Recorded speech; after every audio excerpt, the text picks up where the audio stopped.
Welcome to the Attractive Talent Breakout session at this year's Boulder Economic Summit. You're going to come out much wiser by 11 o'clock than you ever thought was possible. And we have a great row of panelists here today and speakers, and we're going to go ahead and get started. So with the Boulder County unemployment rate around 3%, businesses from all sectors are challenged to find talent at all levels in their companies. Traditional recruiting methods like job boards and contract recruiters are still effective, but are there other ways companies can attract talent? This session brings together some of Boulder's most creative minds tackling this problem. Our speaker and panelists today will offer valuable insights into attracting talent in Boulder, ensuring talent availability, and overcoming attraction talent challenges in today's market. So this breakout session on attracting talent will begin with a presentation by Stephen Hughes about the topic from Boulder Brand's perspective, followed by a short presentation from each of our panelists, from Solid Fire, Boulder Brands, CU Boulder, and Vertiva. Now we're intending to leave lots of time for questions and answers, because we really want this to be an interactive session between the attendees and the presenters. You have the full bios for the presenters in your program for your reference. I neglected to introduce myself, so I will do that now. My name is Liz Hansen. I'm the Economic Vitality Coordinator for the City of Boulder. I have been living in Boulder more than 30 years and working for the City of Boulder for 29 years, and we are very proud sponsor of the Boulder Economic Council. So at this time, I would like to turn the podium over to Steve Hughes. Steve is the CEO of Boulder Brands, which he co-founded in 2005. Over his career, Steve has held leadership positions in the consumer packaged goods and food industries, including White Wave Foods, Celestial Seasonings, Tropicana Products, and Conagra Foods. Steve, welcome.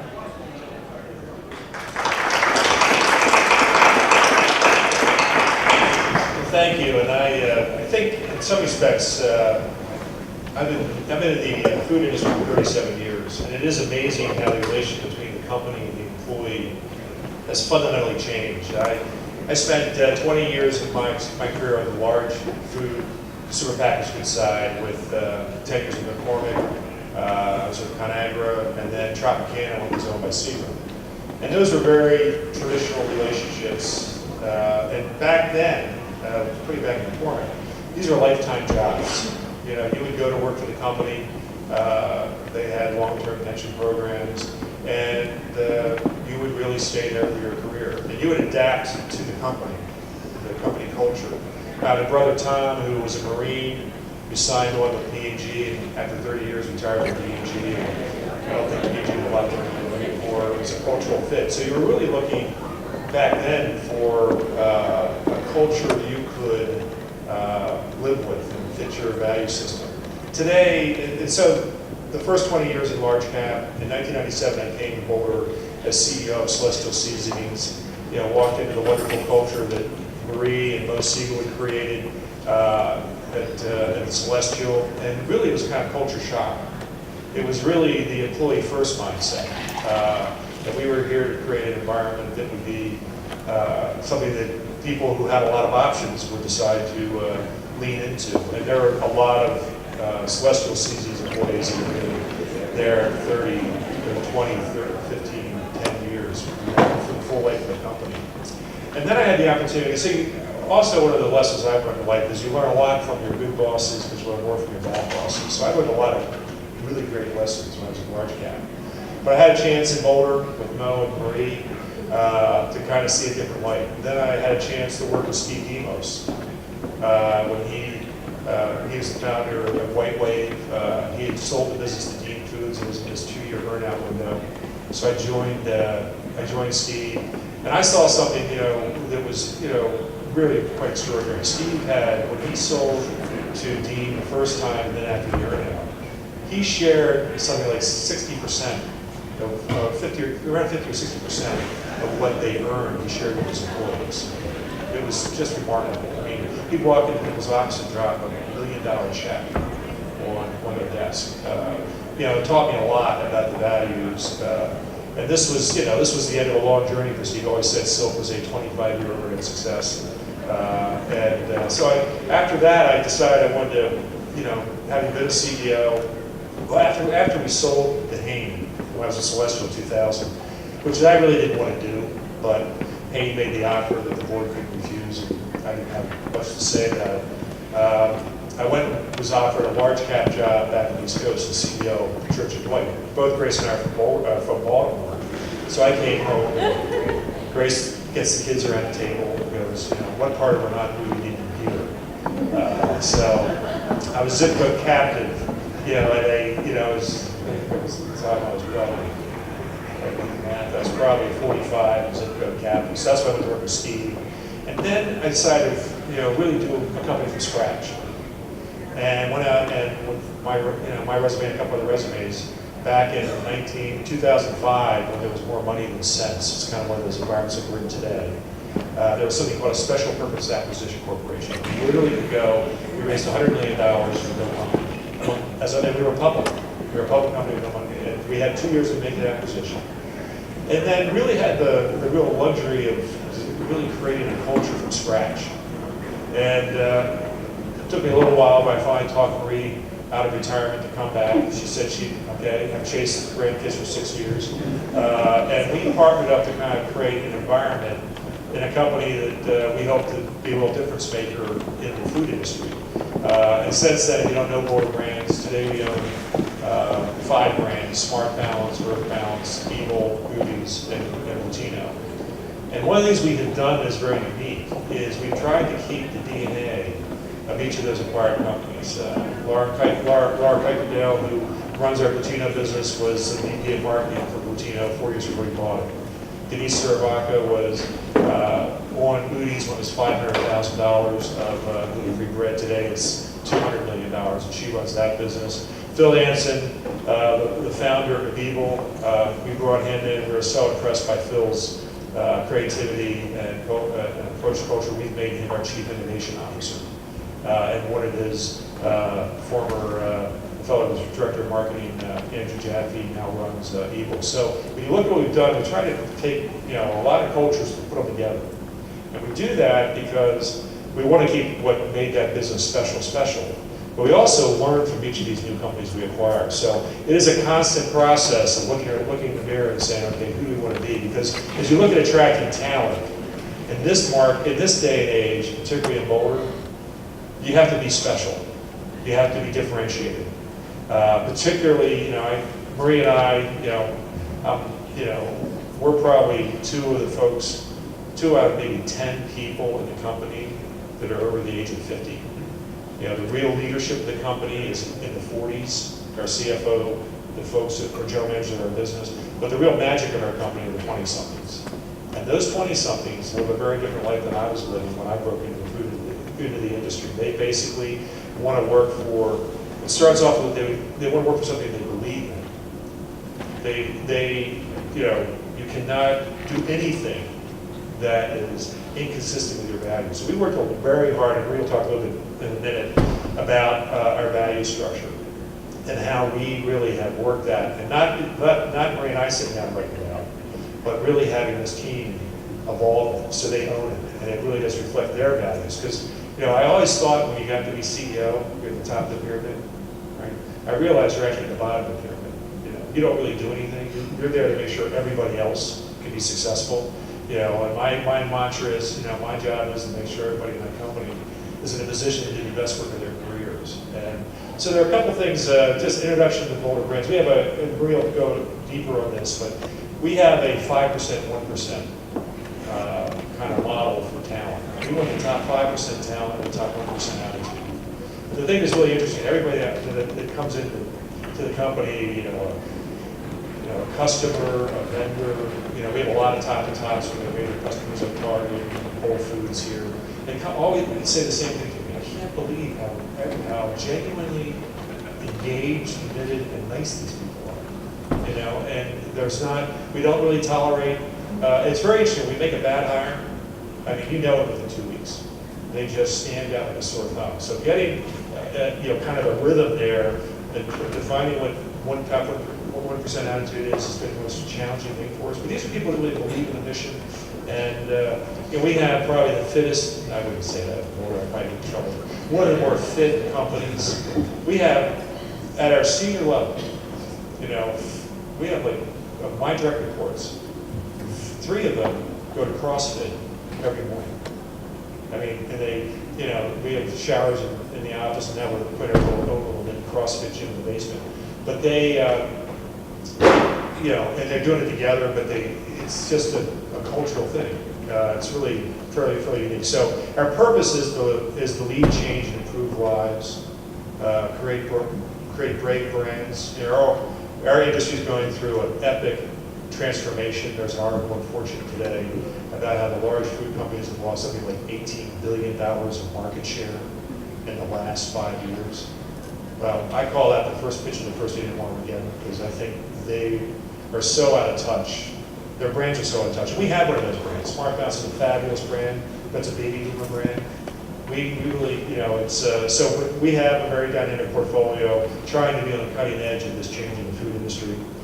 Our promise is going to empower our people, respect the planet, create profit, and build brave brands. Our principles are accountability, transparency, wellness, humility, tenacity, and collaboration. One of our lines is, we don't want to take ourselves too seriously, but we'll take our business very seriously. And there's a lot of laughing in the office. It's more of an extension of a family environment. That's what we're trying to create. We have 229 employees in Boulder City. We're very lucky. The day we bought Moody's, we were in the small offices that are in front of IBM. We were in one of those buildings, which we still miss. I mean, I want to serve this well. We had a really great environment there, but the business is getting bigger. So I came downtown to Boulder, went to real estate, which was a pretty depressing tour. But then we're driving out of town, and the agent said, "Hey, this building here is 2 stories. The 3rd story's been improved, but they didn't climb to build it up." And I was with my wife Grace, and I was ready to go home. She said, "Stop the car." We went out. And we built, so on 1600 Pearl Street, above the old Boulder bookstore, we have perhaps the coolest office space in the food industry. Got a big deck off the back, and we get customers in there. It's like shooting ducks in a pond. It's really big. We paid for it probably 10 times over. And we now are about ready to open what is another exciting dimension. We took over the Boulder's bookstore space, and we have turned the basement into the garden bar. And we have 4 offices. And the first floor is going to be one of the most cutting-edge innovation centers in the food industry. And what we'll be doing there is obviously developing our products, but we'll be using that for a lot of customers. I mean, in the next 2 months, we're going to have top-to-top meetings with Whole Foods, Target, Walmart, Sprouts. That's quite good. So, but that environment's pretty important. It also is fascinating at lunch. You go in that kitchen at lunch, all the 20-year-olds are making and cooking their own food. I mean, they take themselves and what they do. It's very thoughtful, very serious. So creating a culture, environment to work in, it is all about, my job is to make sure everybody's in a position to do their best work of their career. I try never to get mad at people, only at the really focus on the root causes of the issues. It's the transparency and empowerment of employees right down to writing our mission. I also think I had one lesson from some of my bad bosses. Like, I said, how could you possibly be like that? I mean, were you abused as a child? But it really is, if you treat people the way you want to be treated, everybody, particularly if you're running the company, that cascades down in a very genuine way. It's a teaching process. My job is primarily a coach. I don't really do anything. I don't have any budgets I control. I have a nice fireplace in my office that I sit in my chair most of the time. Dozing off occasionally where he comes by. I have to go sometimes to say, make sure Marie's not too deeply into her soaps. But we try to get our employees to really feel that they own the company and they drive the company. One of the unique things is when I founded the company, we've taken a page from Steve Demos. we gave out a lot of stock options. We have 65 shares outstanding. As a company, we have 12 million shares of stock options outstanding. I capped myself at 25% of those options. Don't feel sorry for me. Grace and I probably are going to be okay as we head to retirement. But the thing is, we've been able to attract the absolute best talent in the industry. And we've had a pretty interesting road. We bought Smart Balance first because it had Earth Balance, which was a great cash flow business. It went beautifully for a while. Then, as baby boom brands started to come down, we bought Moody's, we bought Evil, we bought Latino, and now we're really well positioned. But we've had some tough. It's been 8 years, kind of dog years. But we've not lost anybody we didn't want to lose because of the environment, because we treat them like owners and they feel like owners. The importance of Boulder in our industry is essential. Boulder is the Silicon Valley of the natural foods industry. I mean, you go down, we're on one end of Pearl, you go down the other end of Pearl, and you've got Justin's, the Noosa success this year. I mean, what a great story that is. You know, Nicole and what they've done is just brilliant. But everything in between, you got Hain has a big presence here, White Waves here. That really is the core of the industry. We do really value, the cultures. Most of the large companies buy brands and think they know better than do it better. And the classic example is Kashi. Kashi was bought by Kellogg's. They moved it from La Jolla to Battle Creek. Nobody went. 5 years later, Kashi's in a tailspin, and their solution is they're moving headquarters back to La Jolla. So, I mean, we really try to, and we've become a company I think people want to sell to. Not that we're, I wouldn't really say they're really merging their principles. And what we are able to do is, with Latino, for example, we bought that business in 2011. It was $55 million. Last year, it did $100 million. In 2012, we bought Moody's it was doing about $65 million. This year, it'll do well over $200 million. I think next year, it'll do $400 million. Evil, we bought it was $17 million in 2013. This year, it'll do $100 million. So in some respects, what we're trying to do is for these founders and entrepreneurs is take their great ideas, put it on our platform, and really, realize what they always dreamed the business could be, to bring that reality. And that's going to be a pretty powerful model. And it's pretty fascinating. You bring these, Phil Anson, if you've met him, is one of the most, he's going to be one of the driving forces in the food industry for the next 50 years. This guy is absolutely dynamite. But when you're a CEO and you're trying to create the right culture, you got to have thick skin. So I asked Phil, okay, Phil, and he always had kind of comments about how things weren't quite how they used to be. So I'll tell you, do me a favor. Sit down and write me what you would do that I'm not doing if you're sitting in this chair, which he did, which was a pretty brutal assessment. And you know what? He was right on a large number of things, and we have incorporated them. So a lot of this is, very different when I came in the industry. We came in the industry, the CEO was kind of almost a mythical figure in the company. Was somebody who, when they walked down the elevator with you, you kind of wanted to make sure you start sweating a little bit, got a little nervous. It's all been inverted today. You really have to be that person that helps not create a company that you write down one piece of paper and this is how we're going to do it forever. You really need to be in a position that you're ready to be open to the best ideas and the best thinking. And you'll find an evolving culture that will be a magnet for talent.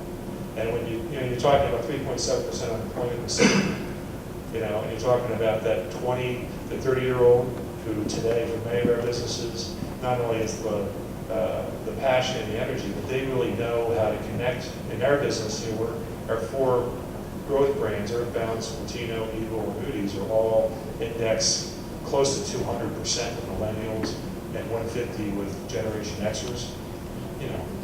I don't know how to talk to them out in the market. So again, I think you'll really enjoy the panel. But I think as I look at my view of Boulder, I think we're not only in an incredibly unique place to attract talent, but to attract the best talent in Boulder County, you really need to mark yourself against those companies in the county that are really those magnets. Because to be a magnet, you really have to really think through everything from mission to location to things like we shut down the company over Christmas. It's next week of vacation. Last year we gave everybody 2 weeks vacation. You know, we shut the business down at 3 o'clock on Friday so we can beat the traffic in the mountains. You know, in this day and age with a laptop, people are always working. So we kind of get out of that comfort zone. And I also say I made 90% of my kids' varsity sporting events, and that's something whether or not you're a secretary, or administrative assistant, or whatever. We encourage them to do those things and make that time. We're going to get if we hire the 1% and the 5%, we're going to get great work out of them. Part of the biggest problem is getting them to take time off. So we try to encourage them every step of the way. Thanks a lot.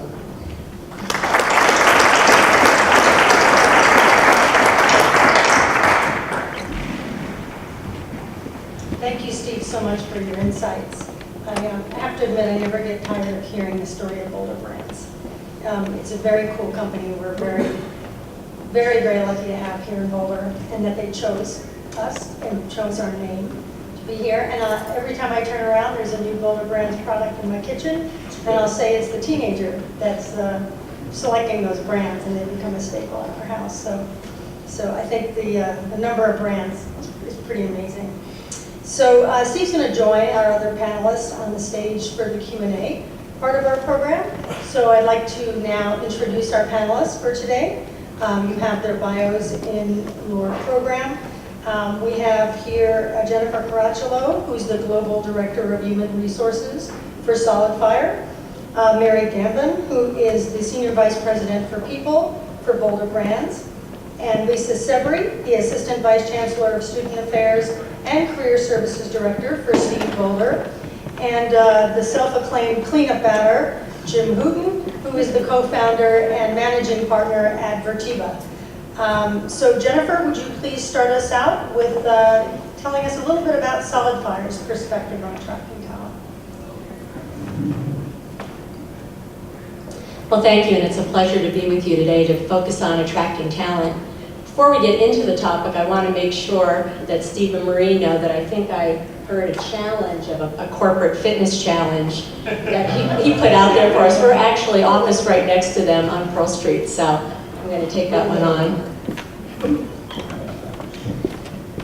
All right, a little bit about Solid Fire, so you all know why I was asked to participate on the panel. So we build cloud-based all-flash storage systems for next-generation data centers. Storage might sound like it's a boring thing, but truly I think we're bringing the sexy back into the storage industry. Storage is the cornerstone of every successful cloud deployment. And if you don't get storage right, nothing else will work in the cloud. So it's a big deal. We are actually a software organization, but we do build systems through a systems integrator. So now about 400 employees strong, we're in 7 countries. We sell our products into many more countries than that. We've got just over 200 in Boulder. In 2014, we grew 123% and are targeting 145% this year, which is why I may look a little tired. So now a private company, preparing for an IPO sometime next year. We're going through our IPO readiness activities. Last October, you may have heard we secured $82 million in Series D funding, so now at a total of $150 million in total funding. I believe for a tech company, we've raised the most funding of any tech company in Colorado. So again, located on the Pearl Street Mall, our main office, we've got 3 offices in Boulder. We're at 1600. We're sandwiched in between my Boulder Brands peers here, and really enjoying being in Boulder. I started my career with a startup called BioStar Medical Products many years ago, and really glad to be back in the Boulder startup community. So I've been with Solid Fire 10 months, and it's just really an awesome environment to work in. All right, a little bit about our first topic, which is finding talent, to give you an idea of what we're doing in that regard.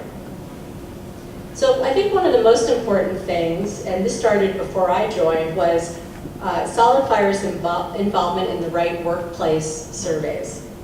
that really fit who we are and our culture, like Outside Magazine and Forbes. I mean, it's really important to look at the vehicles that are out there and decide, you know, where's the fit, the values and the culture fit, and really focus and commit to getting involved in those types of surveys. Last year, I think we were ranked 34th in Outside Magazine's survey, so it gets such great press, and that really upped our visibility out there, not only, you know, in the USA, but internationally. So we got a lot of pings from that involvement. Another thing to mention is I wanted to bring into play our top sources of hiring. Clearly seeing that the whole recruiting environment has changed significantly. And it's really about recruiting networks now. So we closely track, you know, where we get our candidates from and where we source from. 45% of our hires in this last year were from our employee referral bonus program. So we have a very robust program, and we're actually really molding that into our employer brand, which we have a big effort underway right now focused on culture and employer brand. 19% of our hires really were from our company website, 13% from job boards like LinkedIn, and that is certainly the job board that we work most closely with. The second thing, or the third thing I wanted to mention is regarding social media. We use a unique app called Gravity. And what Gravity does, it's linked to our applicant tracking system where employees can grab any of our open positions and easily post it on their social media sites like, you know, LinkedIn, Google+, Facebook, and so on. And that's really has had a lot of payoffs for us. One other thing to mention is our robust intern program. It's great to have Lisa here on the panel. We have a strong partnership with the University of Colorado, as well as CSU and the School of Mines. And we really are, for a small to medium-sized company, really out in front with our intern program. And then the last thing to mention that I wanted to mention on finding talent is something that I'm piloting right now.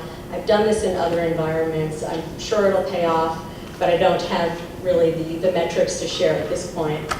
We're developing a new hiring model for certain key positions within the company. For example, the first one we're working on is our systems engineers, so our sales engineers. And we're developing hiring requirements through interviewing our key people who do that work very well, doing personality assessments, looking at you know, their values, thought process, and behaviors, and then doing a thorough interview with them so we can really set up our new hiring model for that particular role. So more to come on that one. So that's what I thought would be important to share on finding talent. Now moving into attracting talent. As I mentioned, we're focused on, and I actually hired someone this year who is key to this effort on my team, building our employer branding strategy. So, you know, our company's been around since 2010. Dave Wright, our CEO and founder, and he's also on the cusp of being a millennial, moved here in 2011, and we're really just building out our employer brand for the first time. So we're looking at, you know, our employer value proposition, you know, what's our promise to current and future employees, enhancing all that through our social media presence, and, you know, sustaining our branding through the employee and candidate experience. So really looking for all of our employees to be branding ambassadors for us. We definitely hire to culture and brand. We know that we aren't for everybody, and we only want to talk to those folks who are really a good fit for Solid Fire. I want to talk a little bit about the millennials, because this is about our future planning. By 2020, 75% of the workforce are going to be millennials. Right now with our Boulder team, 60% is already in that category, which is like the 33-year-olds and under. And what we know from the research that's been done there is creating a flexible work environment, which we are doing, leveraging all of our technologies, we're moving in the right direction. We have some work to do there. Increasing transparency about compensation, and this is a belief of mine that I will lead the charge on in a solid fire environment. There shouldn't be any mystery to comp and total compensation. Building a sense of community. We always give back locally, and now that we're also globally focused, we'll be building out those efforts as well. We haven't stepped into this yet, but it's important for the millennials to have global mobility programs. So I see that in our future, although, as I said, we're not doing anything in that regard yet. And then employee engagement is key. We partner with RoundPeg, a local Boulder company. I've worked with many engagement surveys over the years. One of the reasons we get a lot out of working with the RoundPeg product is because not only do we look at culture and values of our employees, but we also tie it with the engagement scores and go through the action planning process. With just a few minutes left, and I couldn't exactly read that sign. No minutes left. You need a thicker marker. I'll go on this side. Okay. 1 minute, okay. So let me mention some sweet perks that we do. We do flexible paid time off, and I know it's something that leaders in our organization are always asking for guidance on how to manage that, so we're working with our leaders on that. We do cover 100% of healthcare costs. All employees are owners. All of our employees have stock options. We have a robust alternative transportation incentive program. Boy, we bring in a lot of healthy snacks, and we've doubled that order recently with our growth. We do conversation clubs where all the senior team members take groups of employees out for lunch and just talk about current events and do some of that cross-department sharing of information. And we do welcome furry friends, so I'm happy to say that. A couple of other quick things.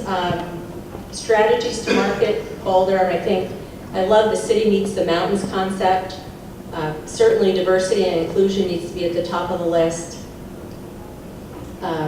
Boulder's collaborative and networked culture, we need to continue to focus on that. Having a network of mentors, and Maria and I were talking about that earlier, how we could build that mentoring across companies. Let's see, I'm probably close here. So I think the only other thing to mention is how to hire people that can grow with us as we grow. It's really important to interview for natural wiring and adaptability, and that's one of my top priorities when we look at the right candidates for solid fire. We have hired some folks that haven't made it. We know within the first couple of weeks it's probably not a good cultural fit, and so we're really working to understand that and develop models so we can make good decisions for staffing. That's it. Thank you so much.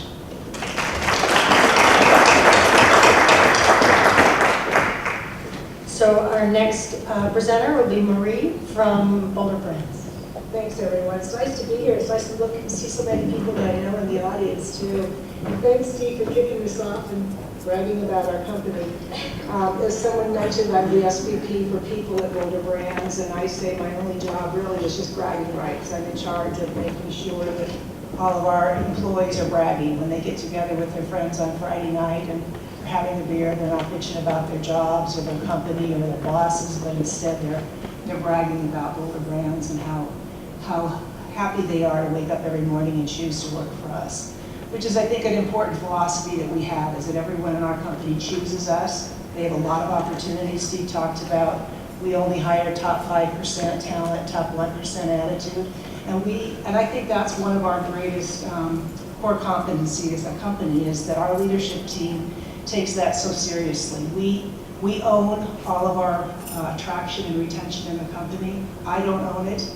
Steve mentioned we just rolled out our new promise and principles to our company. I had nothing to do with that. We had a cross-functional team of employees. First time I saw any of it was when we did an all-company call and shared it with all of our employees. And I think that's so important, that it's not HR's job to do those things for the company, but rather anyone who chooses to be a leader in our company owns that responsibility and takes it very seriously. So I just want to go over a few, kind of drill down a little bit into what we actually do, because Steve did such a great job of talking about who we are as a company and why people are interested in working for us.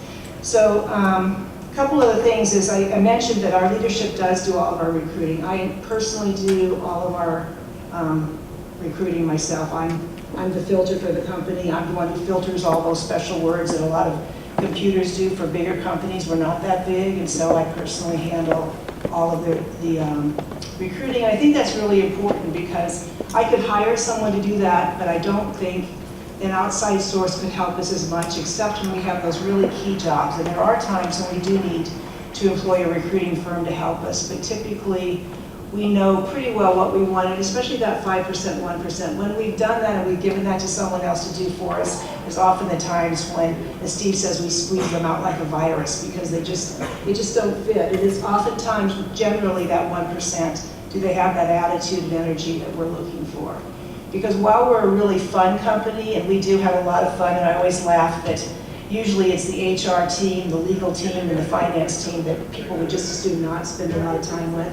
In our company, we're probably 3 of the funnest teams around. And so I think that makes a difference too, is that we focus a lot on having a lot of fun, taking ourselves and making fun of ourselves, but also taking our work really, really seriously.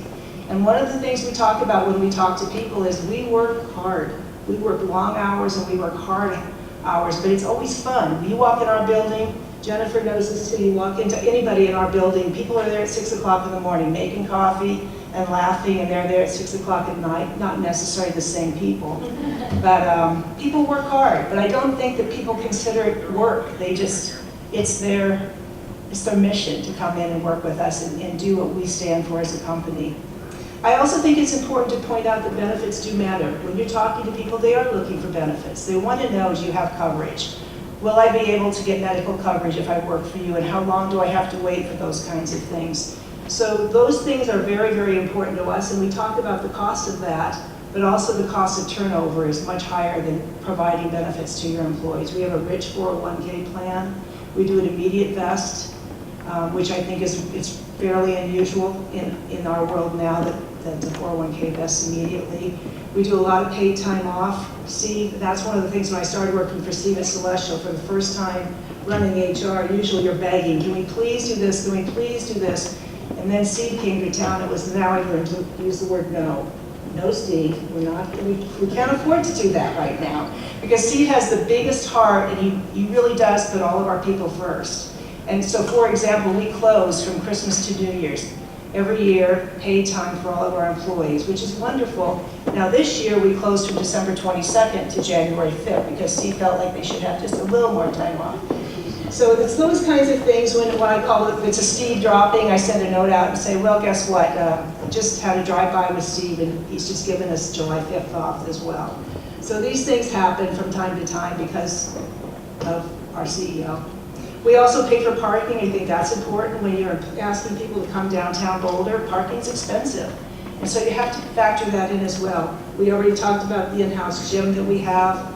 And I think one of the most important parts about our company is that we really are a tapestry of past relationships. We've all, in many cases, worked with people in our past in some form or another. And when you weave all of that talent together and you recommend those people to come and work with you because you've had that positive experience with them in the past, it makes this incredible tapestry that we now have in our company of 900 employees. So important to think about it. You know, people get worried a little bit about nepotism. We don't worry about nepotism because if you bring someone into our company and recommend, they have to achieve more than 5% and 1% because they're being watched constantly. So important to think about. We're very transparent with all of our employees to the point that we get a little nervous sometimes about how much we do share with all of them. But we do. We share everything about the company. Every detail of our strategies is shared with every employee in the company because we need them to know where they fit in to the big picture and how they can most contribute.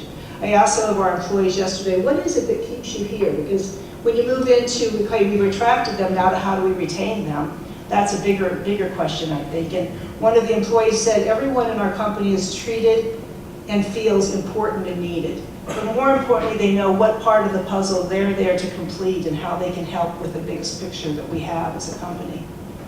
I've talked about the awesome environment. We are fun, we're very playful. We are focused on wellness and health, and we make that very important.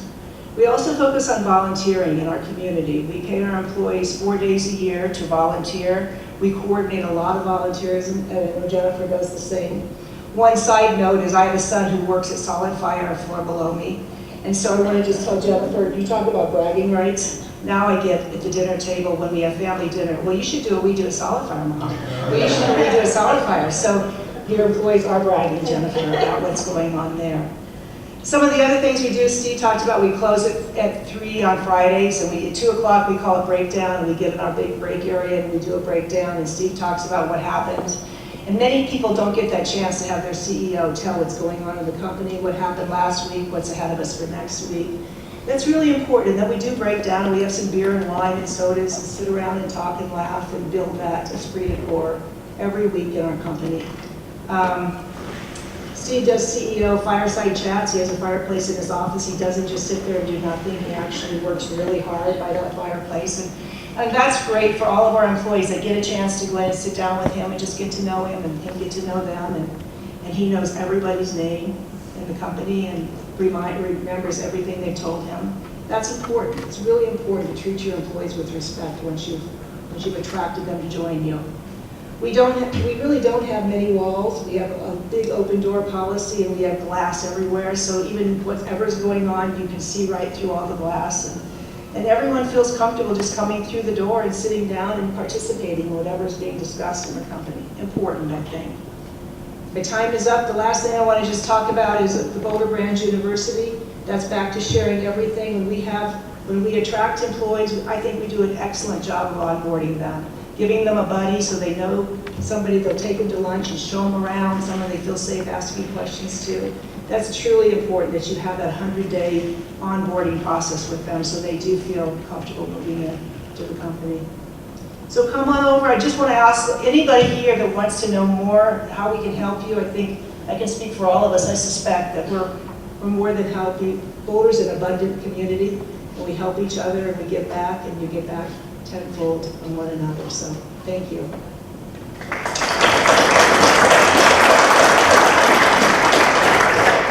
Thank you, Marie. We'll now hear a little bit about a talent pipeline from Lisa Severy at CU Boulder. Yes. Hi, and good morning, and welcome to CU Boulder. I get to spend a lot of time here, so it's always nice to host people here in the UMC. Yeah, I don't think any group really, maybe besides parents of students, that has greater synergy than you who are looking for talent and those of us who work in career services, trying to do our best to help students match up into their first careers, or to help alumni who are re-careering. That was a program we started years ago, which means that now our talent pool covers everything from students looking for internships just to get their career started, to try a career on for size, get their foot in the door, all the way through people who have years and years of experience and are looking to put that experience in a new, with a new organization or a new career altogether. So as Bill mentioned this morning, that's almost 6,000 people that every year we are working with to find that first employment, especially those who are not going on to graduate school, which of course is a large group. And that's everything from people who live in and came originally from Colorado, people who came from other states or other countries and want to live in Colorado, and all of those mixes in between. So we have a whole team of people in our central office. There are other folks around campus as well that are working with certain subpopulations of students to help you be successful in meeting your recruiting needs. As he said, the synergy couldn't be better in terms of we have the same mission. And I think I often feel when I meet with other directors that I have the best job in the country, because I don't think any other administration is more clear about the fact that employed, successful, engaged, happy alumni give back to the university. So it is in the best interest of this university to have happy, engaged, successful alumni. And what that means is that we need to invest in the programs that do that. So we have an expanding team of people who are our employer outreach, employer development team. Some of them are here, Jake and Rex over on this side. The leader of that group is, we lovingly call Tall Lisa. I get to be Short Lisa. They do a phenomenal job of reaching out to employers, and really one of the things that we've noticed, so I've been here at CU Boulder for 12 years. I was at the University of Florida for 8 years before that. Obviously every company is unique and has different hiring and resourcing needs. So if we try to have some blanket approach, you absolutely must do it this way. And the way that Google does it is the same way as a startup with 5 people does it. That's the way we used to approach career services, and it just doesn't work for people. Cramming people into one particular mindset doesn't work. So what that means is that, and I should share this, if you didn't grab one outside, there's a bucket of them here, a brochure about hiring at CU Boulder. But one of the things our inside page is called Building Your Brand, is that we want to help you build your brand on our campus. Reach our students that you're looking for. Reach our alumni that have experience that you're looking for. And the only way really to do that is on a personal basis. So that's why we've hired 2 new employer development, employer outreach folks in the last year to really build that more so that we can provide that personal touch so that you can get the employees you need and our alumni can be employed contributing adults. We do that in a number of different ways. We engage students in different ways.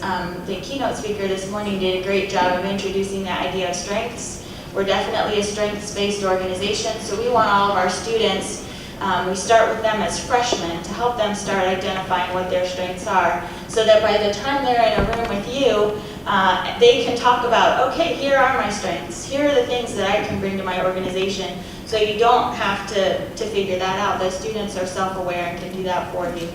The other piece, though, is that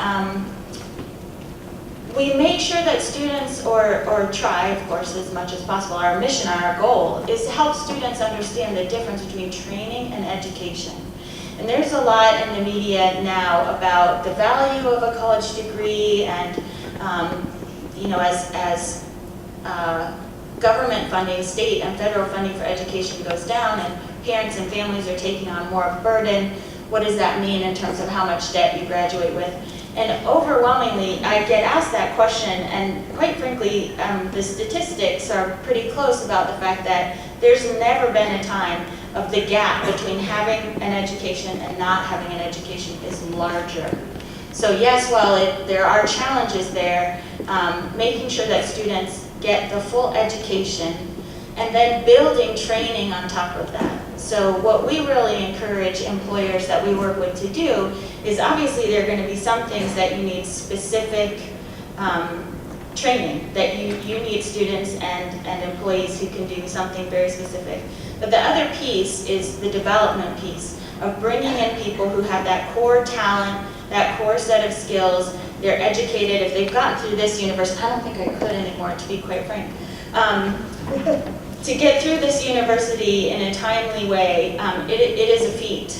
It's not an easy university. So we know that they have those core abilities and talents, and then between the 2 of us, in terms of partnerships, we can help them to build and train to be the skills that you need.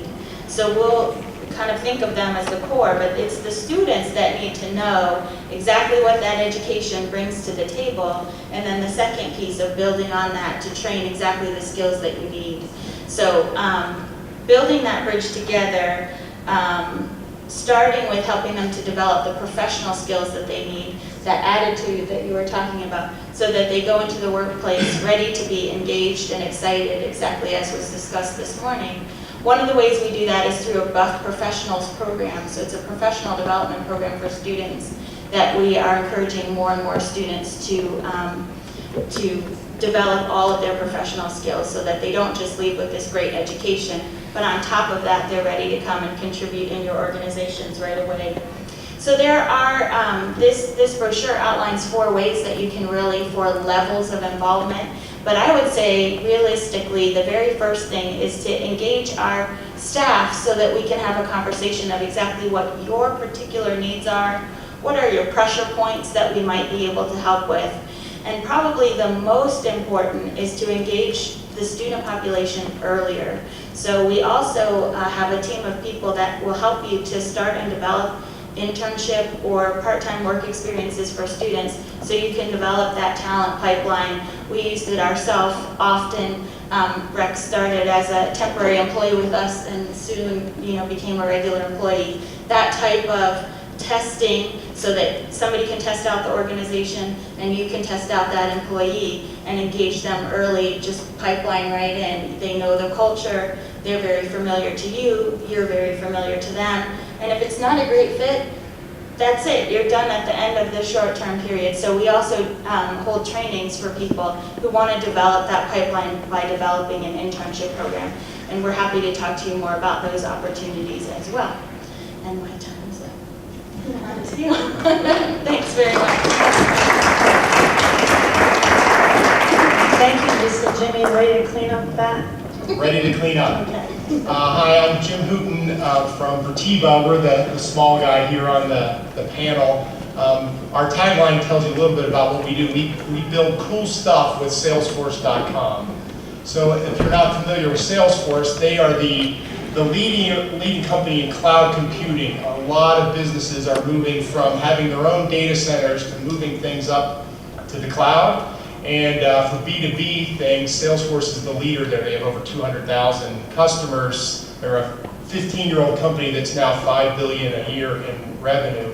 And they work a lot with partner firms like ours. There's about 800 partners like ours globally that help take the base product and then customize it for the unique needs of our customers. So, for example, SolidFire is our client. We put in the partner portal for them. And CU is our client. We put in the advising system that the Chancellor mentioned in the keynote. Other clients in Boulder, Rally Software, SendGrid, Namaste Solar, I Have a Dream, Intercambio, State of Colorado, we've done 30 projects for them. City of Los Angeles, we're building a bus pass system. So crazy uses for a product called Salesforce.com. It's become a web application development platform that you can do things really fast. So because it's growing so fast, we've grown really fast too. We started 4.5 years ago, just 2 of us, and we're 85 people now. We're bootstrapped, so we don't have any VC, so we have to fund our growth along the way. And there's so much business for us, it's all about attracting the right people to help us grow. Right from the beginning, I actually came from Salesforce, so I knew how they worked. And I knew that if we did 2 things, if we delighted our customers and we had awesome people, then the rest of the business would take care of it. So, and we've been able to do that. Salesforce rates all the partners on customer sat, or actually the customers rate the partners, and we're number 2 out of 800 partners on our customer sat rating. So we do a pretty good job, I think, of delighting the customers, and that makes it fun for our team because they know that they're going to have a happy customer at the end of every one of our projects. And at the same time, our people are in huge demand. They can get a job in 10 minutes. In fact, they get pinged all the time by other companies trying to poach our people, and that's what we do too. So that's how we find our folks. So we have to make an environment that people want to work at, and it can't be just about the money. It has to be about all the things that we do. So I'll talk about how we recruit and then how we attract. So first of all, we figured out that job boards don't work for us. The counted people we're looking for are not, they're not looking there. And contract recruiters don't work for us either because they don't know how what's different about us. So we have our own team. Julia is here as the head of our recruiting team. We have 3 people on our team who are full-time recruiters out there looking for those passive people who maybe would entertain talking to us. We know who we want. That's the first thing. I went to one of these sessions about a year or 2 ago where Jeff Smart was talking about his book called Who, which is a top grading methodology. So basically a recruiting methodology. And so we've implemented that for us, where we've defined what are the attributes of the people that we're looking for, and what's the methodology that we're going to go through to find them, starting with, for us, kind of like you guys with your 1%, we call them A players. We're looking for those people that in their career have been promoted along in their current employers, because that's a validation. We're looking for people, frankly, who came from one of the big consulting firms like Deloitte or Accenture, because they've been vetted by them also. We're looking for them like as their second job, after they've realized that they don't want to work at a huge firm. And we're really rigorous about screening them out. We put them through a pretty rigorous, realistic exercise where we see how they would perform, not just by looking at their resume, but how they would perform in our job. So we act like the customer and have them interview us to figure out what our client needs are. And then the third interview is usually one that I give just to look for things like how proactive they are, their analytical skills, intelligence, things like that. Well, I got to speed up. So we're out on all the social networks, Facebook and Twitter and LinkedIn. Glassdoor is one you might not have heard of, where employees can rate companies, and so we pay attention to what our internal employees are saying, because all our prospective employees go check that place out. And Salesforce themselves has a place where all of the partner firms are rated, and so we are really meticulous about, to the extent that we can influence our customers, what goes up there. So that is the first thing that we're doing. I wrote down a whole bunch of things. So, well, from attracting perspective, it's really about the culture that we try to create. So we're looking for people that are really invested in their career and that are passionate about the product that we work with, which is a really cool product. There's amazing things you can build with Salesforce.com. If the people don't get that, then they're not a fit for us. And yet they want something more. I think Steve mentioned this. So, for example, we also are part of, we call it the 1% program. We donate 1% of our equity.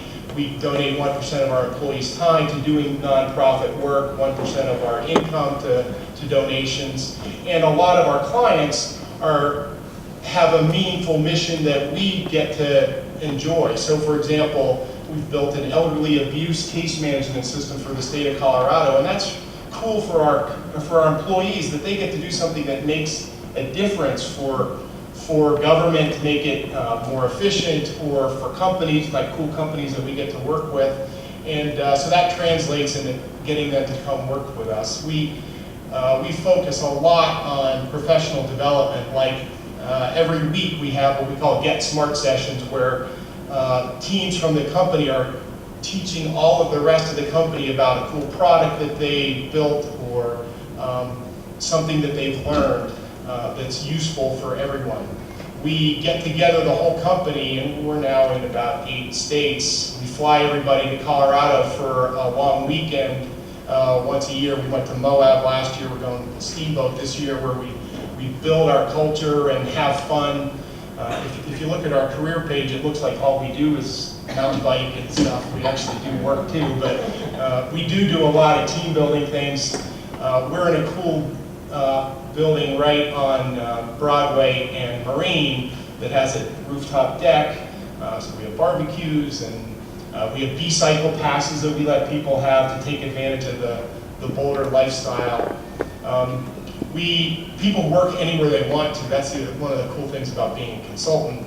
If you have your laptop, you can be productive. So we have an office in Boulder, we have one in Denver, but people can work at their mountain place if they want to, or anywhere else. And with that, I will conclude. Great, thank you so much, Steve. So I really want to thank our panelists for sharing all of this great information with us today. So we're going to now move to the Q&A section of the program. I have a couple of questions, but I will start by opening it up. And we have a microphone in the room also, so just raise your hand. Hi, my name is Cheryl Jenko, and I'm a business owner. I'm an engineer by degree, CU Boulder. And I guess I find it interesting that by accident, my company has done a lot of the things that y'all have talked about, including testing employees, sort of bringing them on slowly, because as a small business, we can't afford to make too many mistakes in that area. But I guess my question is for Lisa in particular. Lisa, could you sort of explain with this whole focus today on people and on interacting with people, how come CU uses this single direction video as part of their hiring process? Thank you. Can you tell me more about what you mean by the single direction? Well, video? the HireView video system, which is just a question, and then yeah. Okay, I'm sorry. You're talking about for recruiting to work at CU Boulder. Yes. Okay, sorry. Yeah, well, I don't want to speak on behalf of human resources because I'm not in that area. I mean, we're the agency that works with students to help them find employment. When we hire, they go through the same process that you're talking about. So we use a system called HireView where basically it's kind of a virtual interview, but it's not interactive at all. So you record your answers, so it's like a one-way interview. And part of that has to do with I think probably a similar problem that you all have, why people do targeted recruiting like you're talking about, because if you just go now to Monster and post a position, you're just flooded and overwhelmed with people you then have to deal with, right? Because of the EEO requirements and everything else, you have to do something with those applications, but it's not easy to sort through. So CU has the same problem. It's a wonderful place to work. We're not allowed to have alcohol at our afternoon events. Other than that, it is a fun place to work. So we just get a lot of applications. So the first screen, often, it's up to the hiring manager to decide whether to use it, but the first screen is that interview. And it requires you to sit there and watch 100 of those in a row, which some people love to do and think it's a great screening tool, and other people just loathe and don't use it. So I think as a first screening, for me, it's somewhere in between reading someone's resume and actually communicating with them on the phone. It's like it's a first screen. So I don't know if that kind of answers your question, but it's helpful for some hiring folks, but for probably some more specific targeted types of positions, it's probably not all that helpful. Easier to talk to people. Thank you, Lisa. Next question. Uh-oh, this is the ambassador of cool who became the ambassador of fear with his The cards. former, that's right, the obnoxious guy with the cards back there. My apologies. The former ambassador of cool. I'm now at the Boulder Chamber. Two things. I saw a fitness challenge thrown down. So the Boulder Chamber has a few free passes to the sold-out Ironman. So one of you guys, if you guys want to look, we've got the passes and get you in if you guys want to do a little competition. But my question for you is, you guys are incredible companies, and obviously you invest a lot in your culture and getting the right people there. I'm wondering, when those few times when you probably don't get that person you wanted, or you get somebody poached from you who you wanted to keep, are there reoccurring themes that you see there on why you lose somebody or don't get the person you want? Anyone want to take that one? Well, I'll take a stab. We actually, about 2 years ago, we had a retention problem. And actually it goes to what Steve was saying. We weren't really living our values. We were partnered with a firm that was not, they were overselling their capabilities, and then our consultants would have to deliver on what somebody else had oversold. So our consultants were getting beat up by the clients. And we wound up severing that relationship. It cost us 1/3 of our business temporarily. So it was a significant hit to our business, but it kept our people, and that's what was most important. We found more work for them to do, and we've since really eliminated that retention problem. Thank you, Jim. Next question. My name's Kate Brown. I'm the founder of Boulder Organic Foods. We do all of our own manufacturing. So I'm looking for a key piece of advice that you would give to an HR team that is recruiting anyone from an officer level all the way down to an entry level production worker. I think that's me, Kate. Kate and I know each other for quite a while. It's challenging. I think you have to segment. You can't recruit for the same people for lower level jobs, entry level jobs. We're having a challenge, I think, Kate, you're having a challenge right now with production workers in our county. It's tough.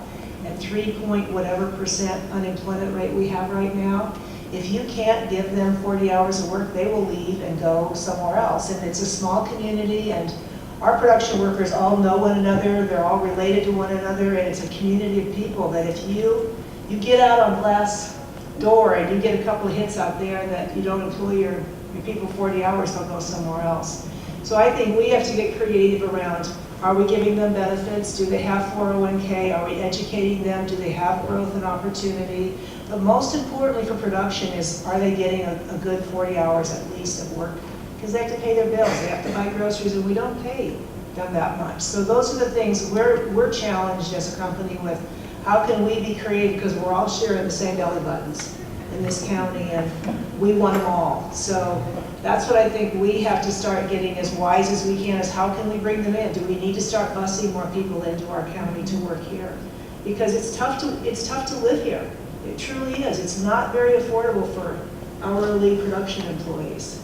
And if we choose to have production in Boulder County, and I think we should, then we as a group, and maybe that's sponsored by the chamber, naturally Boulder's been very helpful for us, and how do we get smart and share? And I know Otterbox does some things where they, because of their seasonality, they cooperate, and maybe we can all do a little better of that in our county with how we do share folks a little more wisely than we do, or how do we bus them from one place to another to work. So things that we're challenged with, and it's tough. On the manufacturing side, it's been tough since I was at Celestial. And Celestial had a very robust profit sharing plan. I remember one year we launched green tea, and we were running that tea plant 24/7, 7 days a week for 6 months. And in Boulder, it's different. We ended up in a meeting where we gave these employees like $2,000 checks that they didn't really expect. They weren't happy. I mean, it's kind of the whole life balance. That even goes down to the factory floor. I mean, they really, it's a very different model than when I was in Conagra and Omaha. It was not the same kind. So I think that a lot of the value systems, even though, these might be lower income employees, are not dissimilar from what you see, in the salary. So I'd like to follow up on something I think Marie and Steve are both referring to, which is kind of the elephant in the room. So you've all described this great Boulder culture of workplace flexibility and benefits, but folks have to live somewhere and they have to get to work. So I'm curious if you could talk a little bit about challenges related to attracting talent when it comes to housing and transportation. Well, it's a little of what I already talked about. You can't afford to live here, and yet we want them to work here. So what are we going to do as employers to make that a little more attractive and to keep them? So we do have to think about how can we transport them back and forth and make that easy enough for them to do that. Are we giving them the benefits that they might not be getting elsewhere? Is our environment attractive enough to them to come in and work for us every day? So those are the things we talk about every time we do interview our folks, that this is what it's like and we want you to stay, and we do give them benefits quicker than many companies will give them because they need it. And otherwise they're going to go to the exchange and spend money there. So, and then Kate, the other half of your question is, there's also that part in our companies that I think it's different, and Steve talked a little bit about that. In our environments today, you don't just come in and direct if you're being hired as a director or a vice president. You do work that you may have done 30 years ago in your career in our company every day. Steve's out in the kitchen cleaning up the floor. You just do whatever you need to do, and that's part of how you recruit them. That you're coming in to do anything we need you to do today. And Steve started, when we were at Celestial, a surge program, so that at the end of every quarter, when our products surged up, there were a whole bunch of it that went out into shipping. And we worked in shipping for a week just to help the surge. So you just have to get creative and not be so specific about this is the job you have. But we all spread and we work cross-functionally and up and down where we're needed. Thoughts about housing, transportation? I was just gonna add too, in terms of the, range of diversity of, you have 10 positions and they're all completely different from each other, and so how do you kind of use those types of farming techniques? Obviously, I'm completely biased, but one of the things that we can help with in that applicant pool is we have interview rooms on our campus, so if you want to come and meet 20 candidates in a day, everything from an administrative assistant role that maybe you're looking for a new grad for, to a manager role where you're looking for alumni. The idea is you could set up 1, 2, 3 days to do all of that at once there. So we're trying to make it a one-stop shop and as easy as possible for you to source all the different candidates that you need, from the technical, non-technical, and everything in between. So hopefully that helps with that kind of ongoing range of people that you're looking for, because I do think that's hard. If you're only need tech people, you can focus on that industry, build that network, build that community, but if you really need a wider range than that, you kind of have to scale appropriately. Sorry, I think I interrupted your question. No, you didn't. Okay. Any other thoughts, or should we go to the next question? Well, Liz, I'd like to comment on a challenge that we have. Even being in high tech, we certainly pay competitively, and even more than competitively. We still talk to candidates who want to be in Boulder, they want to live in Boulder if they work for us. They have an expectation of getting like the cost of living difference versus cost of labor. And so that has been a challenge. We have lost some candidates because of that. Not a huge number, but there is a trend that I've seen. We also have a lot of our younger folks, the 20-somethings, that they want to live in Denver. It's a much more, it's a bigger, younger community. And so we give the bus passes. We have people that come from pretty far distances. I mean, an hour away, is not unusual for those young kids. Thank you. We have a couple of more minutes for questions. Hi, I'm Julia with Bermuda. My question is actually to Jennifer. So I came on in August. We've pretty much doubled in size, so we're experiencing a lot of great growth, which is awesome. My question to you is, I know Solid Fire kind of went through that same thing where you guys kind of exploded. How did you keep your culture intact as you guys scaled? It's a great question, thank you. It's really a work in progress. We are committed to maintaining those core tenets of our culture even with the growth. We certainly have been much more successful locally than we have internationally.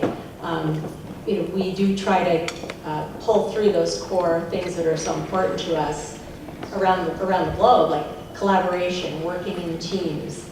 Another value that our employees all have is great pay for good performance. So what we found, and we have looked at, knowing that as an aggregate, employees' values really help drive our culture also. We do keep tabs on that through our work with Round Peg, and really assess even quarterly. So very often, are we where we need to be, and what do we need to do to change? And it's a very agile process, so we try to make changes immediately to keep up. So I am being told by the Ambassador of Fear with his cards that we are done. So our presenters' leadership in the Boulder community and their perspective on attracting talent is really appreciated today. So please help me thank them again.